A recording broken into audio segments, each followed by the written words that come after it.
Hai, balik lagi di series review. Kali ini kita akan membahas series berjudul The Institute tahun 2025. Sebagai gambaran, series ini menjelaskan tentang beberapa remaja dengan kekuatan super yang dibawa ke sebuah fasilitas rahasia. Mereka dilatih untuk memperkuat kekuatan mereka demi kepentingan dunia. Namun, institut ini memiliki rahasia gelap yang berbahaya jika bocor ke masyarakat. Apa yang sebenarnya terjadi? Tanpa berlama-lama, mari kita bahas. Di awal series ini kita akan melihat seorang remaja jenius bernama Luke. Saat ini Luke sedang mengikuti ujian masuk MIT padahal ia baru berusia 14 tahun. Luke bisa mengerjakan soal ujian tanpa masalah padahal ia paling muda yang mengikuti ujian ini. Walau Luke jenius namun ia menjalani hidupnya dengan normal dan suka bermain basket. My Timberwolves jersey, man, it's ripped. Tanpa sengaja, ia merusak jersey favoritnya. Di malam hari, Luke dan kedua orang tuanya makan di sebuah restoran. Orang tua Luke menyadari kalau ia adalah seorang jenius dan akan 100% mendukungnya. Luke sendiri ingin masuk MIT karena ia pikir di sana ia benar-benar bisa mengembangkan kemampuannya. All the things from the darkness will come floating up. Selain jenius, saat Luke bersemangat, barang-barang di sekitarnya bergerak dengan sendirinya.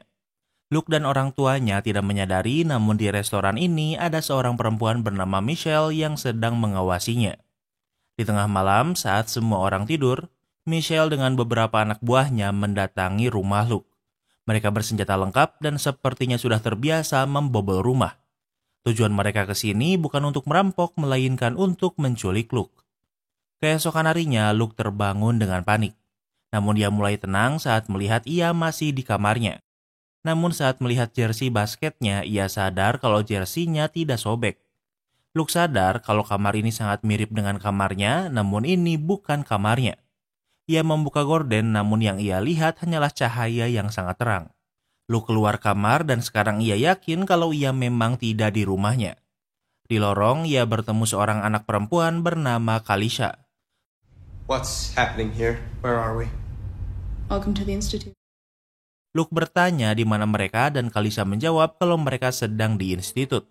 Kalisha terlihat tenang sehingga Luke juga sedikit tenang. Namun ternyata saat ini mereka sedang diawasi. Kalisha sudah diberitahu kalau Luke akan datang sehingga ia tahu sedikit tentang Luke. Are you TK or TP? That's the one thing they never tell us about the newbies. Kalisha bertanya apa Luke TK atau TP. Tentu Luke bingung dan Kalisha menjelaskan kalau TP adalah telepati dan TK adalah telekinesis. Luke memberitahu kalau ia adalah TK karena benda di sekitarnya bergerak saat ia bersemangat. Sementara Kalisha memberitahu kalau ia adalah TP.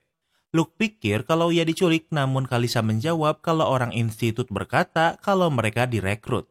Proyek ini juga sangat rahasia sehingga tentunya orang umum tidak akan mengetahuinya termasuk orang tua mereka. Mari berkenalan dengan petinggi institut. Wanita ini bernama Sixby yang merupakan pimpinan institut.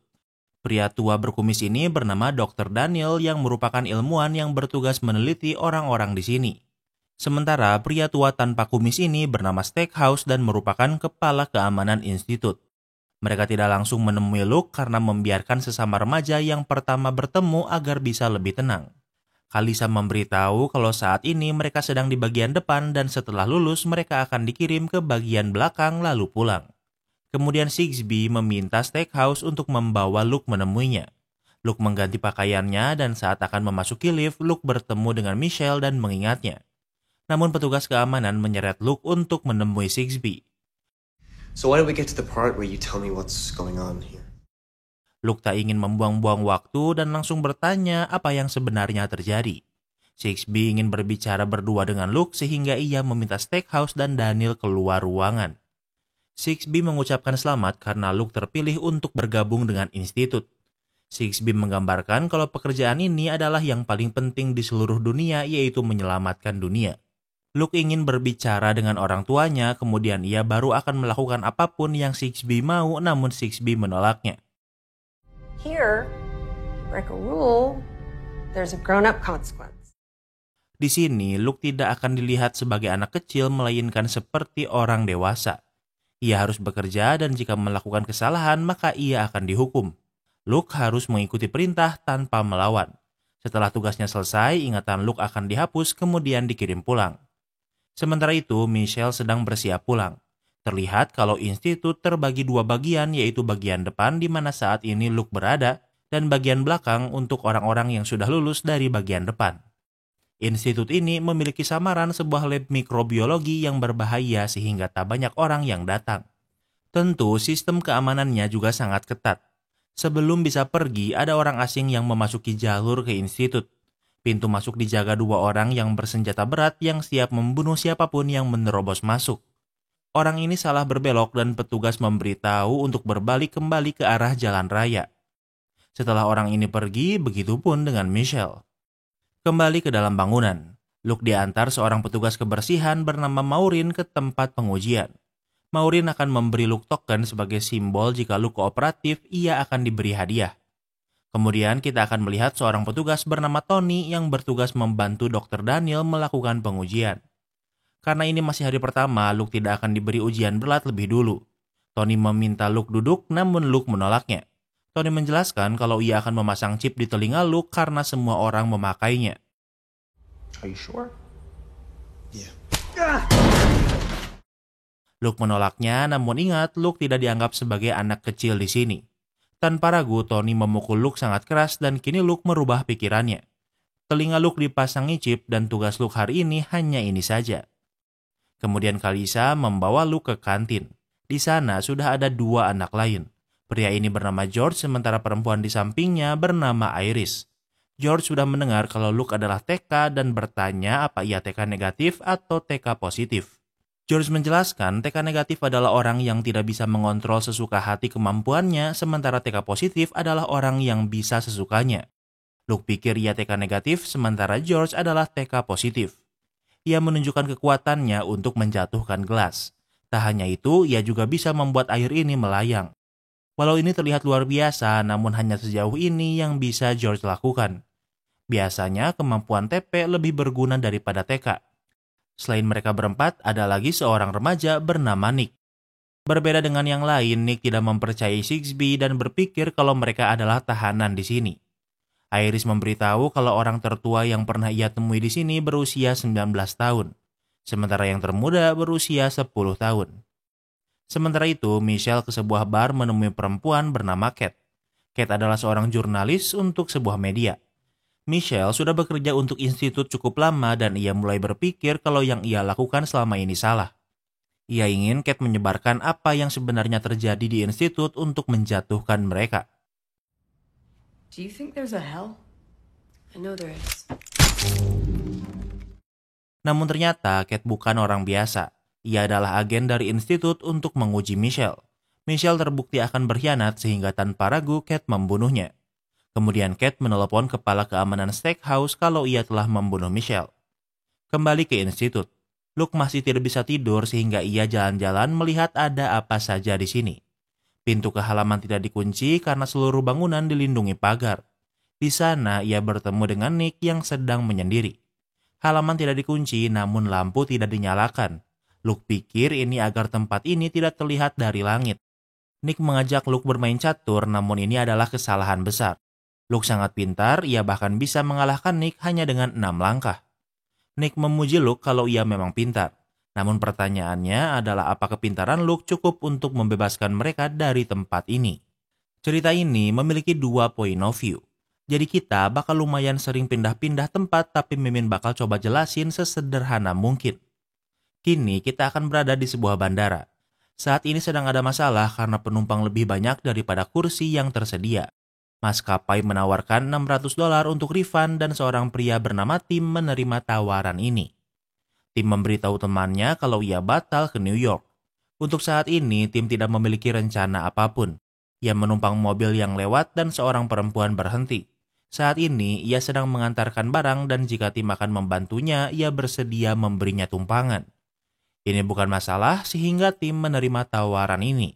Waktu berlalu saat sampai di tujuannya, Tim membantu mengantar buku-buku yang dibawa.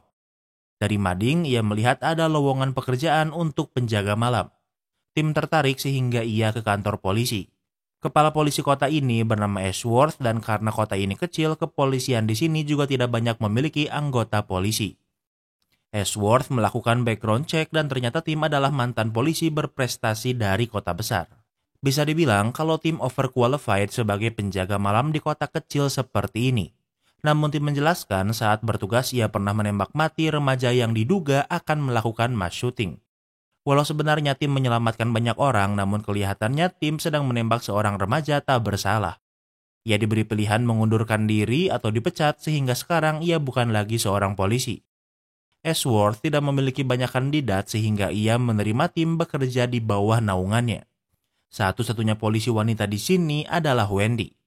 Walau tim adalah polisi, namun tugas mereka berbeda.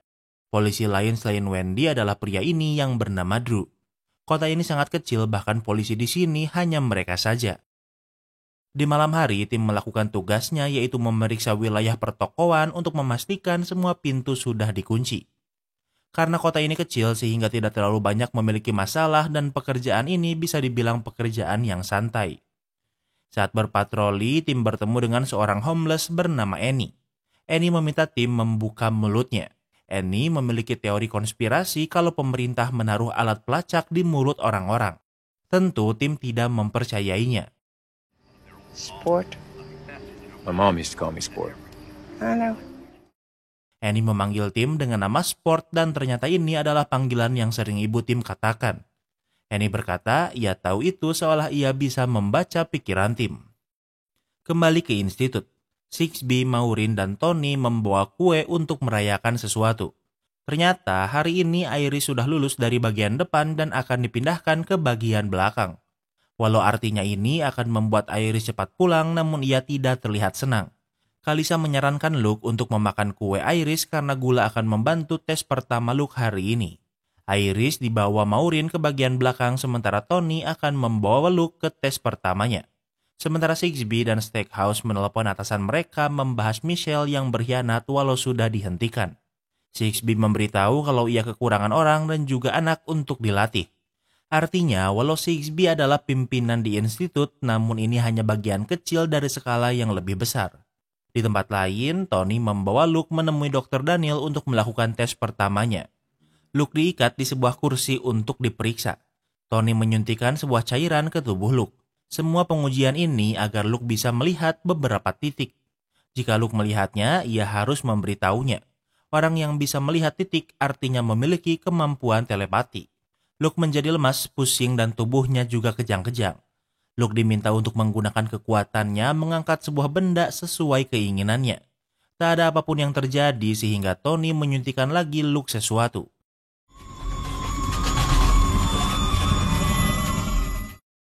Luke semakin kesakitan, namun kali ini ia bisa mengangkat benda di depannya.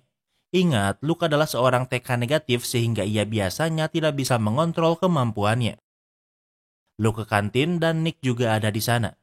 Mereka melihat Kalisha yang membantu George berjalan.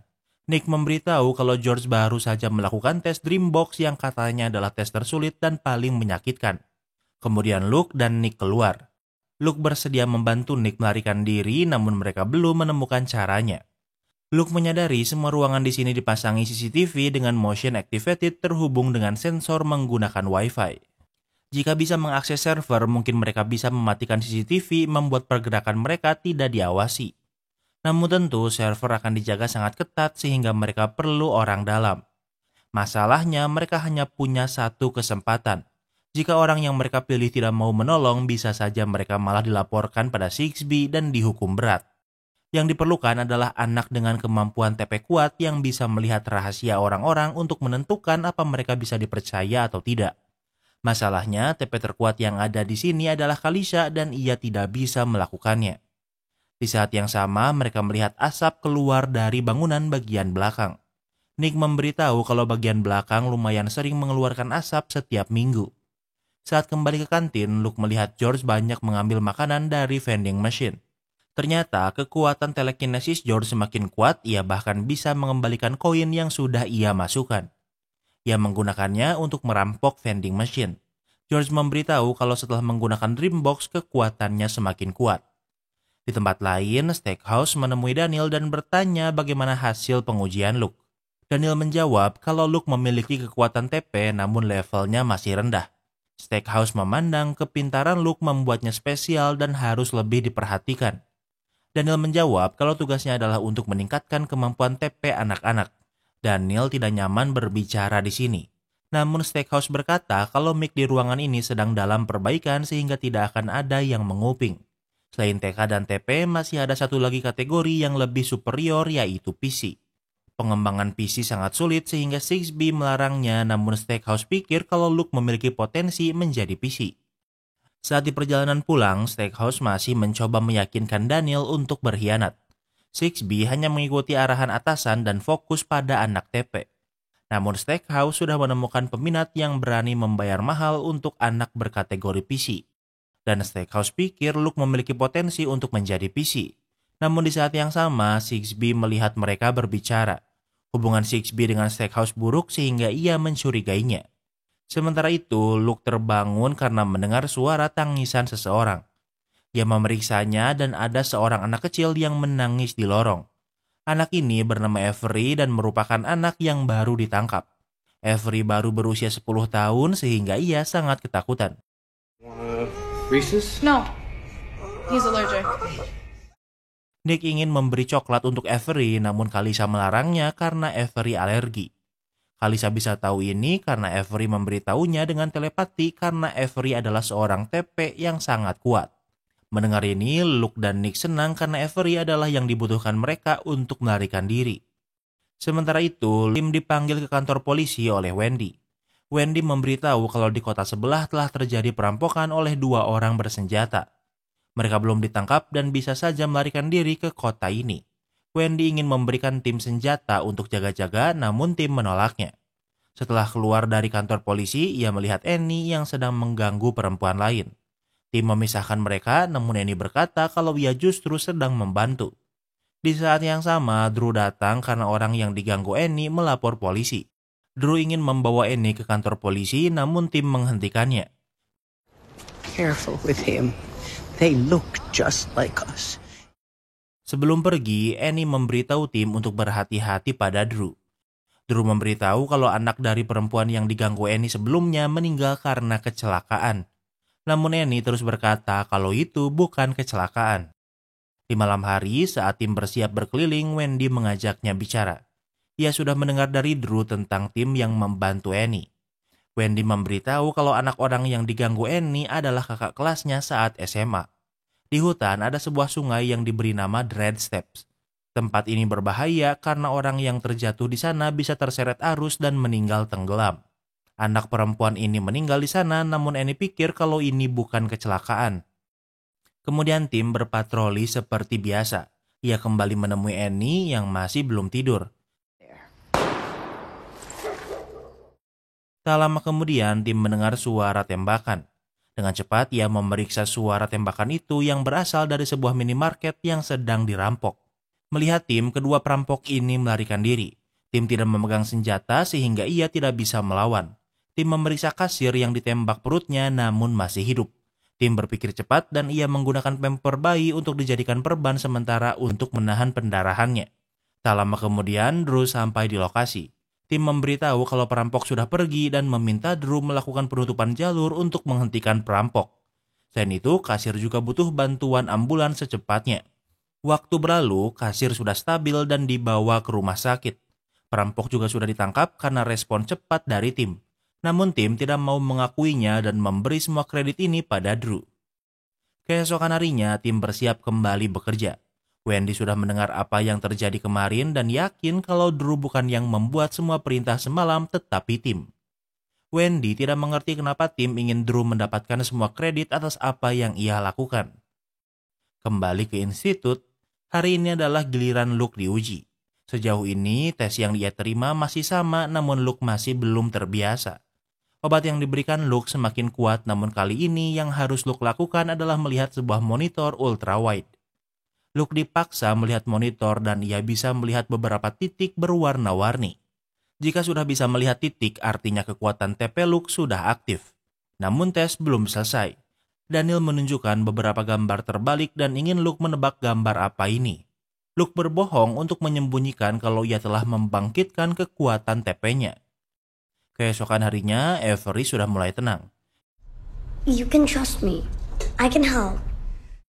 Avery sudah tahu apa yang ada di kepala Nick dan Luke sehingga ia memberitahu kalau ia akan membantu. Di tempat lain, Sixby menemui Daniel bertanya pendapatnya tentang Avery. Daniel menjawab kalau Avery sangat kuat, namun untuk memiliki pendapat, ia harus melakukan pengujian lebih dulu. Scores are so low, not worth the bother. Sixby juga bertanya tentang Luke, namun Daniel menjawab kalau kekuatan TP Luke lemah dan belum layak dilaporkan. Sixby merasa ada yang Daniel sembunyikan sehingga ia memeriksa rekaman CCTV. Ia melihat saat Daniel dan Stackhouse berbicara. Namun seperti perkataan Stackhouse kalau mic di CCTV ini rusak sehingga Sixby tidak bisa mendengar pembicaraan mereka. Namun ia yakin kalau mereka merencanakan sesuatu. Kemudian Sixby melapor atasannya melaporkan kalau ada kemungkinan Stackhouse berkhianat. Namun Sixby tidak memiliki bukti dan hanya asumsi. Namun yang mengejutkan, atasan Sixby memberitahu kalau Stackhouse juga tidak mempercayai Sixby.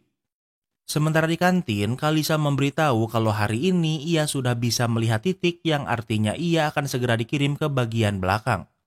Kalau Sixby berkata dikirim ke bagian belakang artinya akan semakin cepat pulang, namun mereka tidak mempercayainya.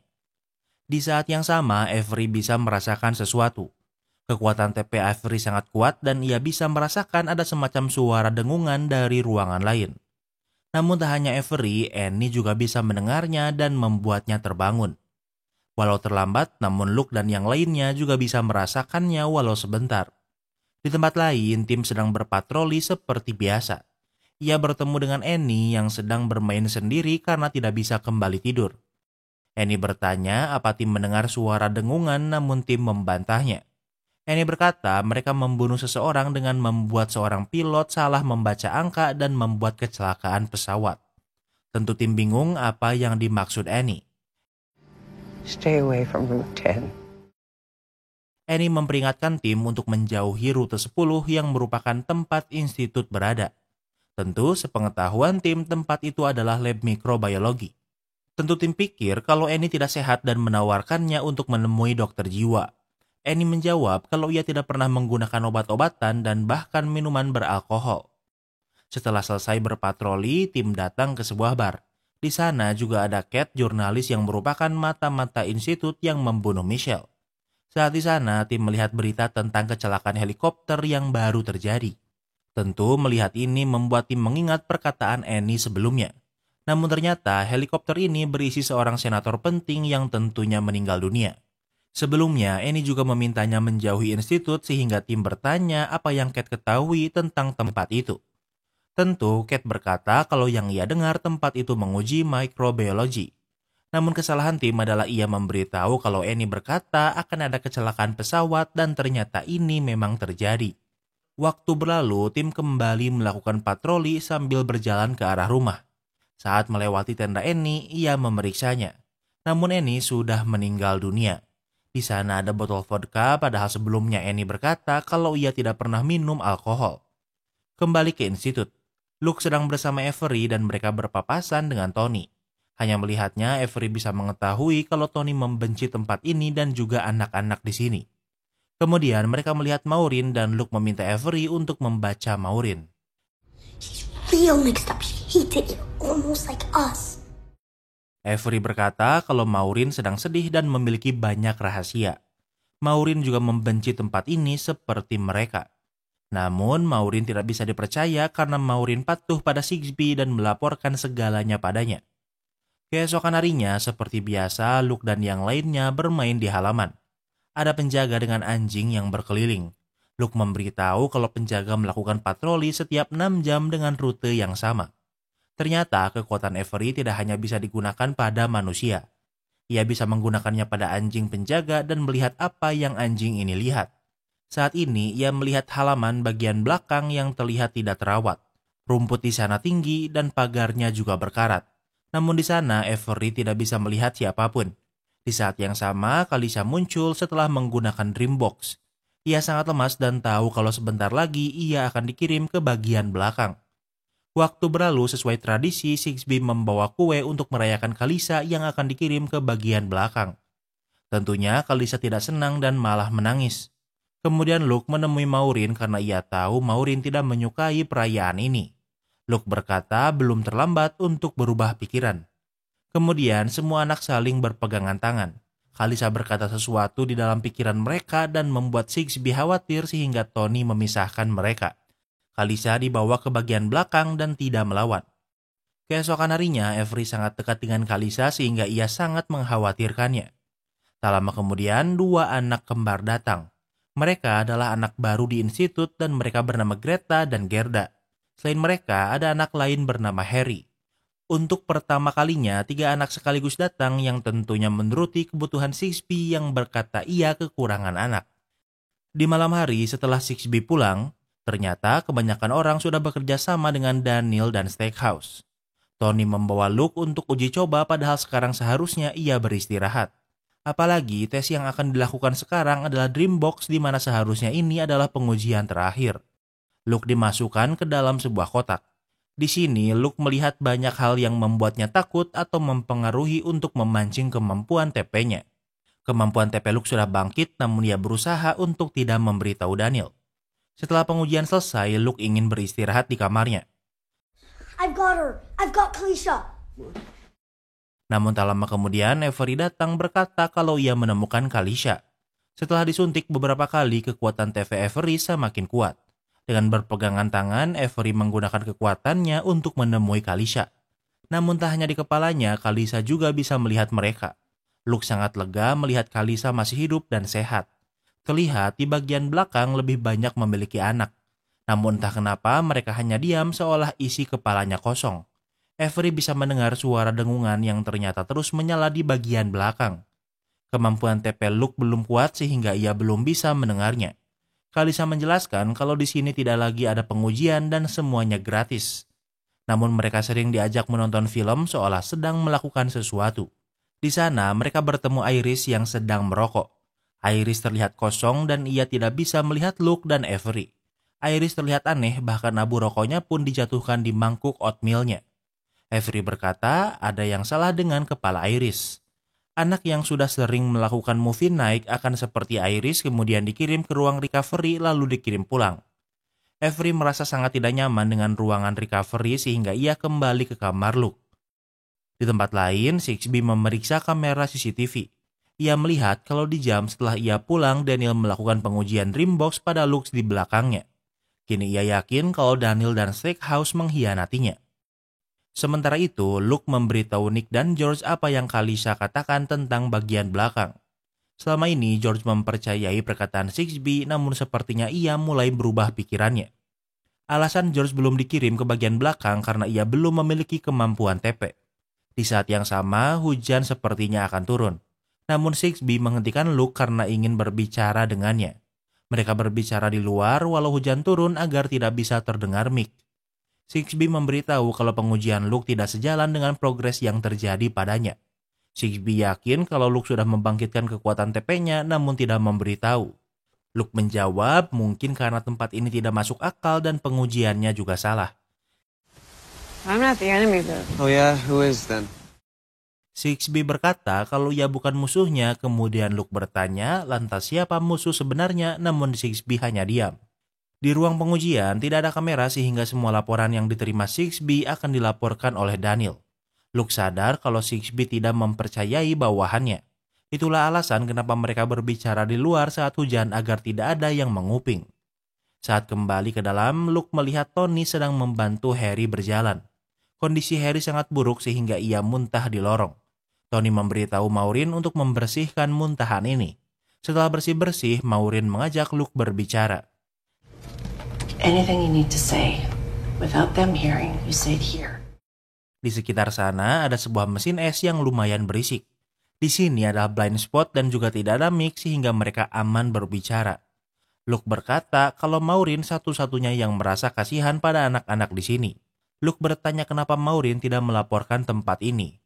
Maureen menjawab kalau petinggi institut sangat berbahaya dan Luke tidak tahu seberapa kuat mereka. Luke berkata jika ia adalah anak Maureen apa ia akan hanya diam. Namun Maureen pikir kalau ia tidak memiliki kekuatan untuk membantu Luke. Di tengah malam, Luke bermimpi melihat Harry yang sedang dihibur oleh si kembar. Kondisi Harry sangat buruk karena pengujian belakangan ini. Harry mengamuk dan tanpa sengaja memukul salah satu dari si kembar dengan dumbbell. Luke sangat panik dan ingin ke kamar Harry, namun pintunya dikunci. Tony mendengar teriakan Luke yang memberitahu kalau Harry akan menyakiti si kembar. Saat Tony membuka pintu, saat itulah Harry memukul si kembar sesuai dengan mimpinya. Harry dilumpuhkan dan Luke juga ditangkap. Kini Tony sadar kalau Luke memiliki kemampuan super langka, yaitu bisa melihat masa depan. Keesokan harinya, Luke tahu ia baru saja memberitahu Tony kalau kemampuan TP-nya sudah bangkit. Luke bertanya apa Avery pernah melihat sesuatu yang belum terjadi. Bahkan Avery yang sangat kuat pun tidak bisa melakukannya, yang artinya Luke memang spesial. Kemudian Tony datang untuk membawa Luke. Pengujian kali ini berbeda, yaitu untuk memaksa anak yang tidak mau mengaku kalau kemampuan TP-nya sudah bangkit. Luke dimasukkan ke sebuah kotak di mana hanya diberi 22% oksigen. Daniel bertanya apa kemampuan TP-nya sudah bangkit, namun Luke membantahnya. Tony menurunkan kadar oksigennya hanya menjadi 1%. Tentu Luke kesulitan bernafas dan seluruh badannya mulai merasa sakit. Daniel bertanya berkali-kali, begitupun dengan hukuman Luke, namun Luke tidak pernah mau mengakui kalau kemampuan TP-nya sudah bangkit. I'm TP now! Say it! Tony sangat yakin kalau Luke sekarang adalah TP, namun Luke hanya diam walau sudah disiksa. Kemudian Daniel dipanggil menemui Sixby. Sixby tahu kalau Daniel bekerja sama dengan Stackhouse mengembangkan Luke untuk PC. PC singkatan dari prekognitif atau bisa melihat masa depan. Daniel memberitahu rencana Stackhouse untuk mengembangkan PC Luke kemudian menjualnya. Sixby ingin mengirim Luke ke bagian belakang sekarang juga. Namun Daniel memberitahu walau sudah dimasukkan ke kotak tanpa oksigen berkali-kali, Luke masih membantah kalau ia adalah TP. Mereka tidak bisa mengirim orang tanpa kekuatan TP ke bagian belakang karena akan berbahaya bagi mereka. Sixby yakin TP Luke sudah bangkit, namun ia hanya tidak mengakuinya. Namun tentu ini sangat beresiko sehingga Sixby yang akan membuktikannya. Di tempat lain, Maureen mengantar Luke ke kamarnya dan di sana ada Avery yang mengkhawatirkannya. Saat bertemu dengan Maureen, Avery mengakses isi kepala Maureen untuk melihat ada apa di balik ruang recovery. Terlihat di masa lalu, Maureen membawa salah satu anak yang tak sadarkan diri. Di ruang recovery ini, banyak anak yang setelah kekuatannya digunakan berkali-kali, otaknya mulai kosong. Dan yang sudah tidak memiliki harapan untuk hidup akan dibakar begitu saja. Dan inilah sumber dari asap yang keluar dari cerobong bangunan bagian belakang. Kembali ke tempat Tim. Ia melaporkan kematian Annie pada kepala polisi dan berpikir kalau ini bukan overdosis melainkan pembunuhan. Ia ingin kasus Annie diperiksa lebih jauh. Namun masalahnya ini hanya kota kecil dan tidak memiliki lab atau orang yang bisa meneliti sejauh itu. Apalagi Annie adalah gelandangan sehingga tidak ada yang peduli padanya kecuali Tim. Di malam hari, Tim memeriksa tenda Annie. Ia menemukan beberapa koran dan map yang Annie buat. Dari kaleng minuman soda, ia melihat bekas lipstik dan juga botol vodka yang sepertinya adalah barang bukti. Keesokan harinya, Tim ke rumah Wendy. Ia menunjukkan botol vodka yang ia temukan di tenda Annie. Dari kaleng soda terlihat ada noda lipstik, sementara dari botol vodka tidak ada bekas lipstik. Annie selalu memakai lipstik, artinya botol ini tidak pernah menyentuh bibir Annie. Seolah ada yang memaksa memasukkan botol ini ke mulutnya. Tim menjelaskan kalau Annie memberitahu tentang kecelakaan helikopter senator sebelum berita itu disiarkan di TV. Tim juga menunjukkan koran berita tentang anak yang meninggal tenggelam di Red Steps. Tim bertanya apa yang Wendy ingat tentang kejadian itu. Kemudian Wendy menunjukkan buku tahunan SMA-nya. Semua anak diberi space untuk menuliskan kata-kata mutiara. Namun semua anak menuliskan kata Notre Pain yang merupakan bahasa Prancis yang memiliki arti roti kami. Wendy tidak mengerti maksudnya karena ini adalah semacam inside joke anak-anak senior. Kemudian Tim meminjam mobil Wendy lalu pergi ke tempat di mana senior Wendy tenggelam. Ada sebuah pagar yang bertuliskan no trespassing, namun tulisannya pudar dan yang tersisa adalah Notre Pain. Dan inilah inside joke yang ditulis di buku tahunan sekolah. Tim memasukinya dan dari kejauhan ia melihat asap dari cerobong institut. Kembali ke institut. Sixby memberitahu kalau ia dan Daniel yakin kalau Luke adalah TP, namun Luke masih membantahnya. Sixby berkata kalau yang Luke lakukan di sini adalah untuk menyelamatkan umat manusia. Tentu Luke bertanya apa sebenarnya maksudnya itu. Kemudian Sixby melihat layar monitor yang hanya mengarah ke arahnya dan Luke tidak bisa melihatnya. Luke menggunakan kekuatannya untuk melihat apa yang Sixby lihat. Ternyata apa yang ia lihat adalah berita tentang kematian orang tua Luke. Tentu Luke terkejut dan ingin melihatnya langsung. Kini Sixby yakin kalau Luke sudah membangkitkan kemampuan TP-nya. Luke mencekik Sixby, namun dengan cepat petugas keamanan datang menangkap Luke. Sixby ingin menghukum Luke dengan taser, namun Stackhouse menghentikannya karena ada masalah lain. Ternyata Tim sudah di pintu masuk ke institut dan tentunya petugas keamanan menghentikannya. Sixby pikir kalau Tim hanya orang biasa. Stackhouse sudah tahu dari Cat kalau Tim mulai curiga dengan tempat ini. Sixby pikir sebaiknya Tim dibunuh, namun Stackhouse melarangnya karena Tim seorang polisi, jika ia menghilang begitu saja maka akan menjadi perhatian. Stackhouse lebih berhati-hati. Ia pikir Tim berada di kondisi yang baik dan usia yang prima. Ia bisa saja siapapun seperti jurnalis, agen FBI, atau bahkan orang yang dikirim orang pusat untuk menguji mereka. Petugas pintu masuk mengusir Tim dan memintanya segera pergi. Sementara di kantin, sekarang adalah saatnya Nick dikirim ke bagian belakang. Nick sudah mendengar dari Avery dan Luke kalau semua orang yang ditangkap di sini akan meninggal. Nick mengamuk, namun tentu ia tidak bisa melarikan diri.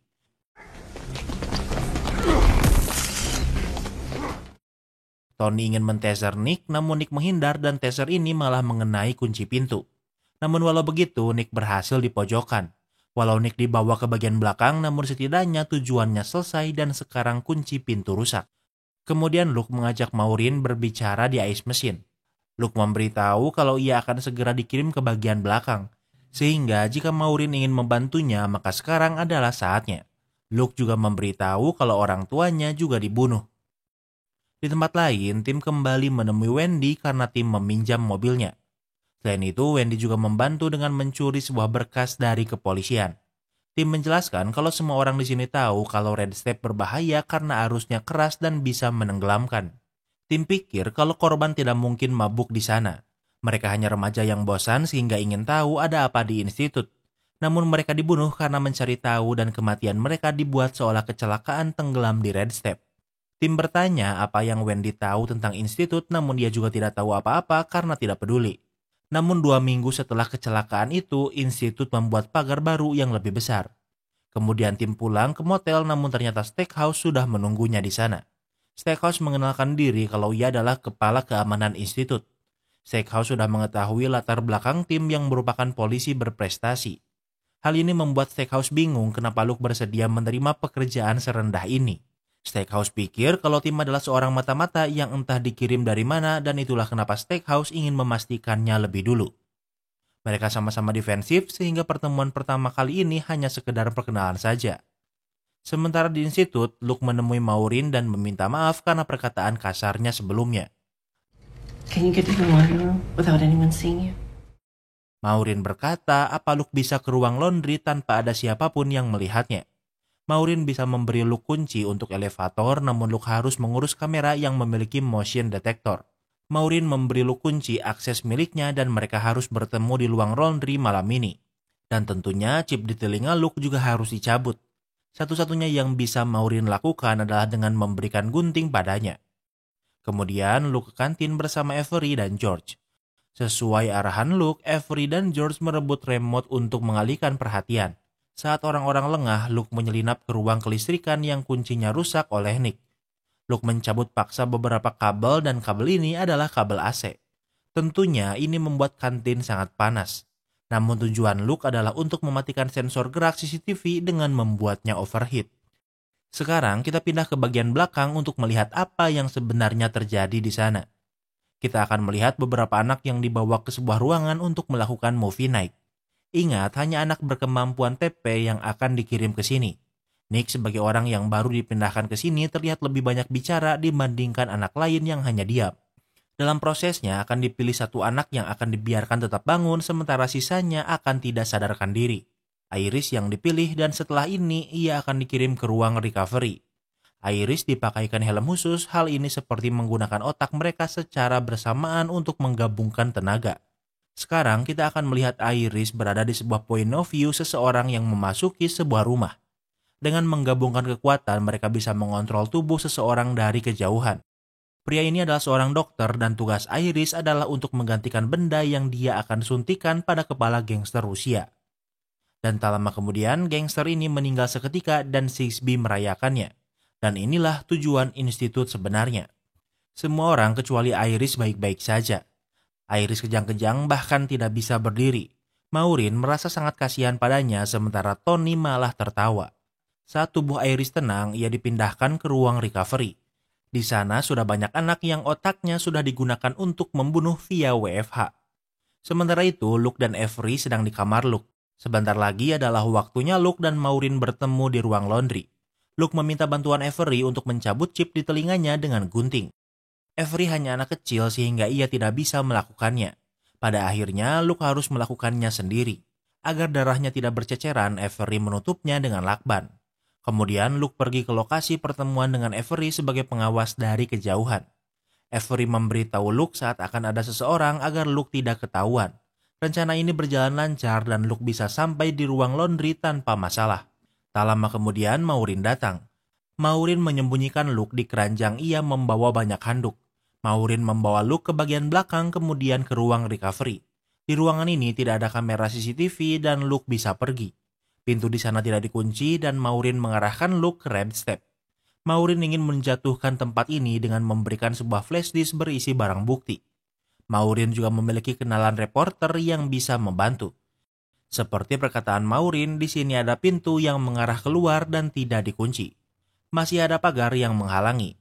Namun dengan pisau yang diberi Maureen, ia bisa menggali di bawahnya. Namun di saat yang sama, tim penjaga mulai berkeliling. Untuk mengalihkan perhatian, Luke melemparkan gunting itu dan berhasil melarikan diri sebelum penjaga sampai. Luke terus berlari di dalam gelapnya hutan sambil dipenuhi luka. Tujuannya sekarang adalah red step karena Maureen berjanjian akan menunggu di sana. Di tempat lain, Stackhouse menemui Sixby di ruang kontrol dan mengetahui ada yang mensabotase power AC. Ia pikir pelakunya adalah Luke hanya karena ia yang cukup pintar untuk melakukan ini. Sementara itu, tim juga pergi ke red step. Ia yakin ada sesuatu di sini, apalagi sebelumnya Stackhouse repot-repot menemuinya. Namun ia memiliki peta dari Annie dan inilah yang ingin ia periksa. Ia menemukan beberapa papan dengan tulisan No Trepanne. Tim pikir kalau disinilah para remaja ini sebenarnya dibunuh. Tim terus memeriksa dan tak lama kemudian tim bertemu dengan Luke. Are you okay? You need some help? Tentu tim khawatir melihat Luke dipenuhi luka, namun Luke defensif karena takut kalau tim berasal dari institut. Luke tidak mempercayai tim, namun ia juga sangat ketakutan. Luke pikir kalau tim berkata jujur sehingga ia mulai lega. Tim ingin membawa Luke ke rumah sakit, namun Luke ingin pergi ke red step. Di sanalah ia dan Maureen harusnya bertemu.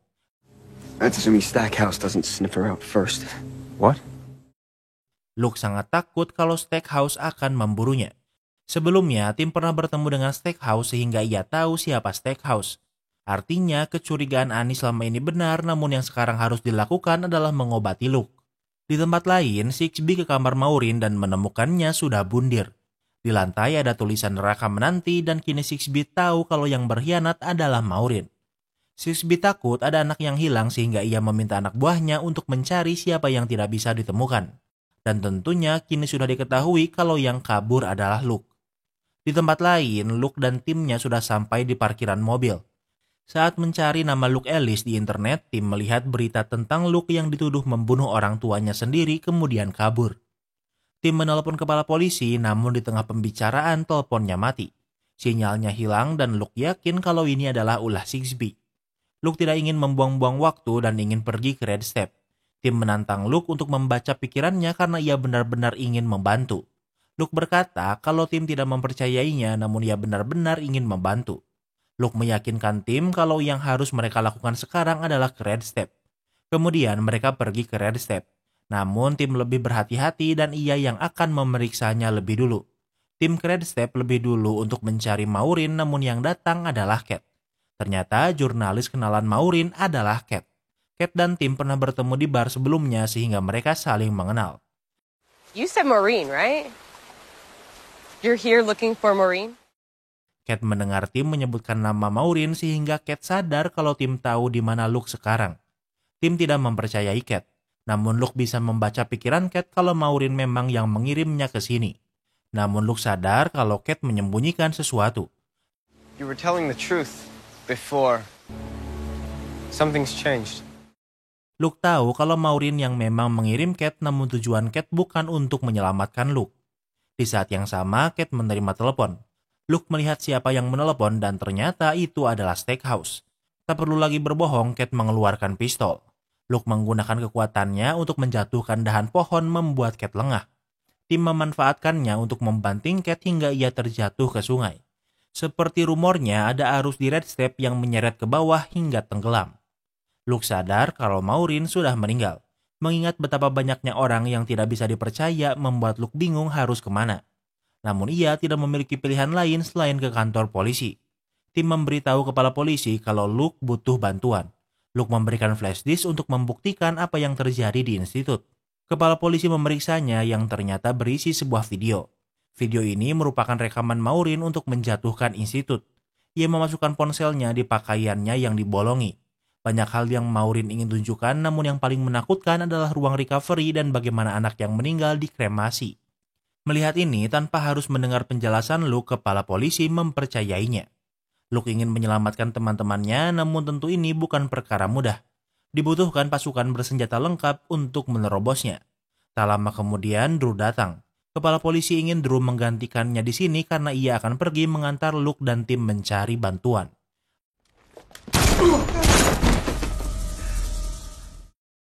Namun tanpa diduga, Drew menembak dan membunuh kepala polisi. Ternyata Drew adalah agen dari institut. Drew mengancam Luke dan tim untuk memborgol diri mereka sendiri di kursi. Karena Drew memegang pistol, mereka terpaksa menurutinya. Kemudian Drew menelepon Stackhouse memberitahu kalau ia sudah menangkap Luke. Di saat yang sama, Daniel datang karena Stackhouse memanggilnya. Stackhouse ingin Daniel membawa Avery ke bagian belakang, namun Daniel pikir kalau ini berbahaya. Avery sangat kuat dan belum stabil sehingga bisa saja ia berbalik menyerang. Namun masalahnya ada orang yang harus dibunuh dalam 2 jam sehingga Stackhouse tidak ingin kehilangan momen. Kemudian Stackhouse memberitahu Drew untuk mengawasi Luke dan tim karena dalam 20 menit tim keamanan institut akan datang. Saat Drew menelpon, tim melihat ada sebuah paperclip di meja namun ia tidak bisa meraihnya.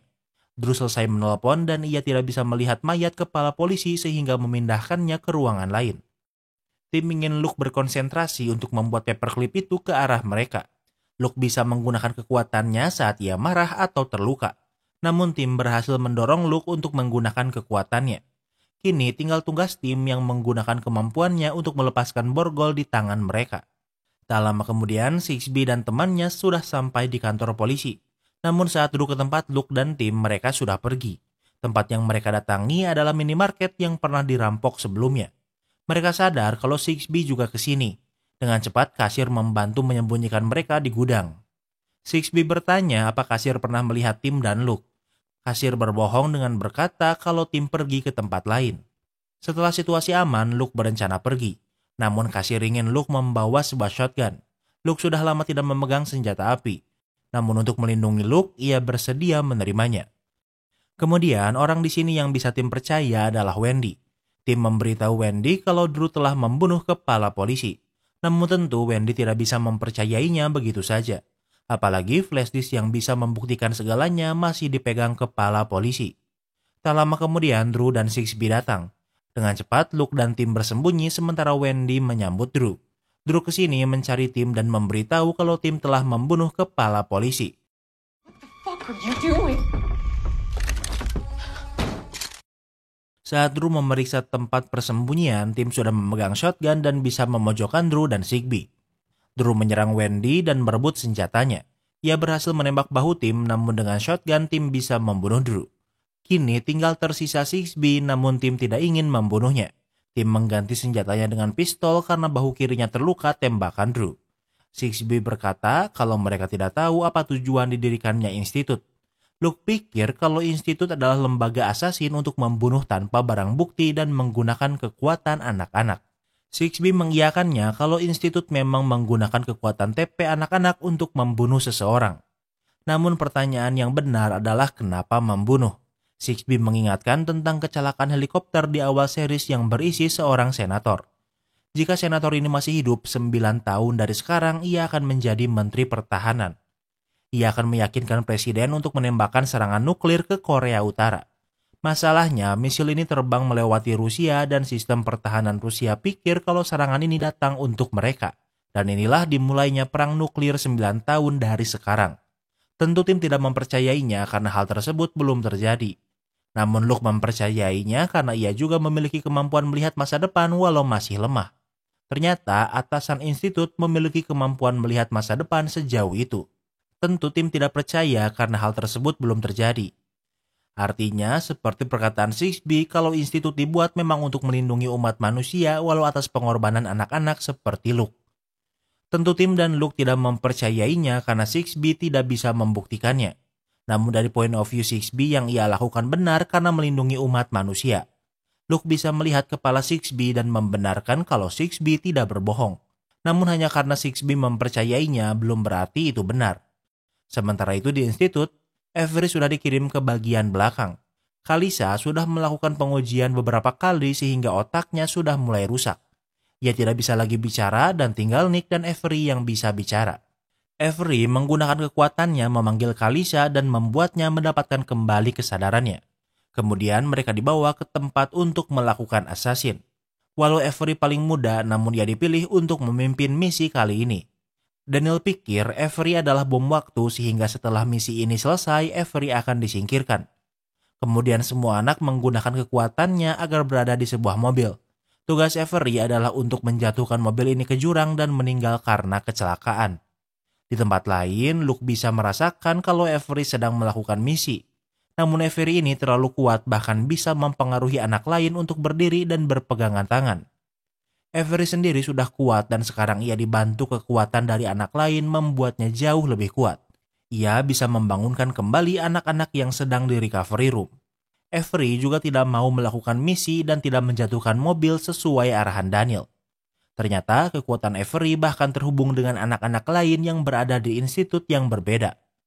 Institut yang dipimpin Sixby bukan satu-satunya dan sekarang mereka semua terhubung berkat kekuatan Avery.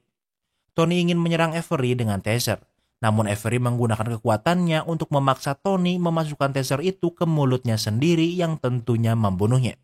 Kemudian Avery memasuki ruang recovery. Di sana mereka melihat mayat seorang penjaga dan semua anak yang dirawat di sana berkumpul di pojok ruangan. Alasan tidak semua anak dikremasi sekaligus karena anak yang berada di ruang recovery digunakan sebagai baterai untuk menyalakan mesin saat menjalankan misi. Avery memimpin semua orang untuk melarikan diri. Stackhouse menyadarinya dan meminta anak buahnya untuk mematikan listrik di terowongan. Hal ini membuat pintu tidak bisa dibuka karena membutuhkan listrik untuk digerakkan. Avery menggunakan kekuatannya namun tidak cukup kuat untuk membukanya. Kini mereka terjebak di terowongan ini. Stackhouse meminta anak buahnya untuk menyalurkan gas beracun untuk membunuh semua anak-anak ini sekaligus. Tak tahu harus berbuat apa, Avery mencoba menghubungi Luke. Mereka sedikit terhubung sehingga Luke tidak ingin pergi ke rumah sakit dan ingin kembali ke institut menyelamatkan teman-temannya. Walau Luke masih anak-anak, namun tim 100% mendukungnya sehingga mereka kembali ke institut. Waktu berlalu, tim sampai di institut. Stackhouse bersenjata lengkap sudah menunggunya. Yang berbicara dengan Stackhouse adalah tim. Stackhouse ingin berbicara dengan Luke namun tim melarangnya. Tuntutan tim adalah agar Stackhouse melepaskan semua anak yang ia kurung di sini. Namun Stackhouse ingin tim melepaskan Luke dan Sixby lebih dulu. Now. Namun Stackhouse dari awal memang tidak akan menuruti permintaan tim. Ia mengirim pasukan bersenjata lengkap untuk menyerbu mobil tim. Namun ternyata Luke bertukar pakaian dengan Wendy. Karena Luke yang asli sudah di perjalanan masuk ke institut. Luke memasuki jalur, ia melarikan diri untuk kembali masuk ke institut. Walau tidak ada Luke, namun setidaknya Stackhouse berhasil menyelamatkan Sixby. Kembali ke tempat Luke sudah di ruang recovery namun tentunya ia tidak melihat siapapun. Ia membawa kunci dari mayat penjaga agar bisa membuka pintu. Masalahnya, listrik ke terowongan sudah dimatikan sehingga Luke tidak bisa membukanya. Luke menghubungi Avery dengan telepati. Dengan kemampuan Avery sekarang belum cukup untuk membuka pintu. Namun mereka tahu ada institut lain di negara lain. Avery cukup kuat untuk meminjam kekuatan mereka untuk membantu membuka pintu. Avery berhasil terhubung dengan anak dari institut lain dan sekarang ia sangat kuat. Dengan mudah pintu bisa dibuka namun bangunan sudah mulai runtuh. Pintu ini lebih berat dari pintu sebelumnya, namun Avery berhasil membuka sedikit pintunya. Gas beracun dikirim, namun yang bisa keluar hanya Luke, Khaleesi, dan Nick. Jika Avery terlepas dari koneksi, semua anak akan mati. Avery tidak ingin pergi karena ia ingin menyelesaikan misi ini. Avery menutup kembali pintu dan bangunan mulai runtuh. Mereka ke kantin untuk menjemput George dan berhasil keluar tepat waktu. Dari kejauhan, mereka melihat kalau institut mulai runtuh. Tak lama kemudian bangunan institut terangkat lalu terjatuh dan menghancurkan segalanya. Dari semua anak hanya Luke, Khaleesi, Nick, dan George yang selamat. Tak lama kemudian Tim dan Wendy juga datang dan selamat. Tim mengajak mereka ke tempat yang aman. Namun ternyata Sixby masih hidup dan meminta tumpangan mobil yang lewat. Dan dengan begitu series ini pun berakhir.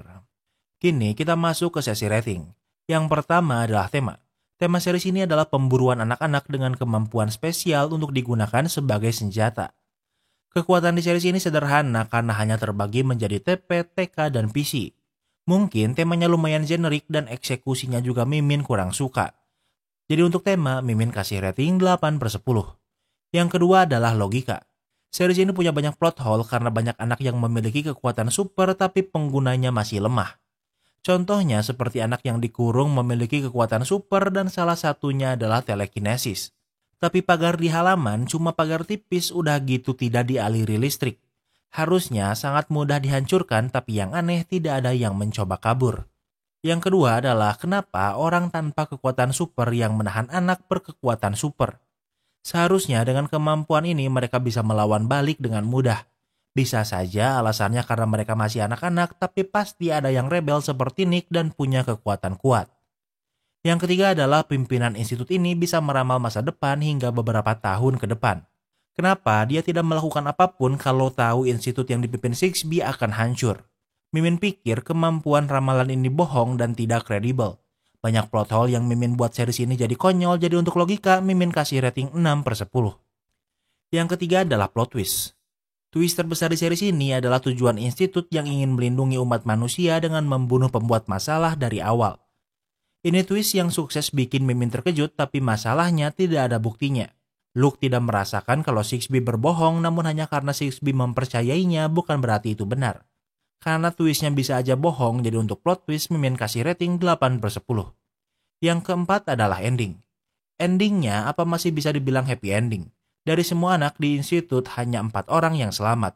Sixby masih hidup, sementara Luke dan kawan-kawan juga tidak memiliki bukti untuk membuktikan kebusukan yang terjadi di institut.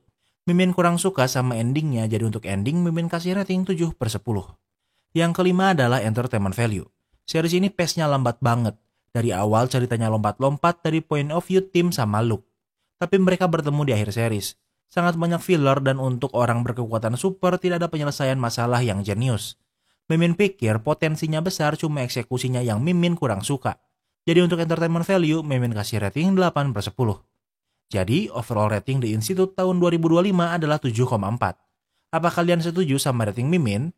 Jangan lupa like video ini kalau kamu suka dengan video ini dan jangan lupa juga cek video kita lainnya. Terima kasih sudah menonton dan sampai bertemu lagi di series berikutnya.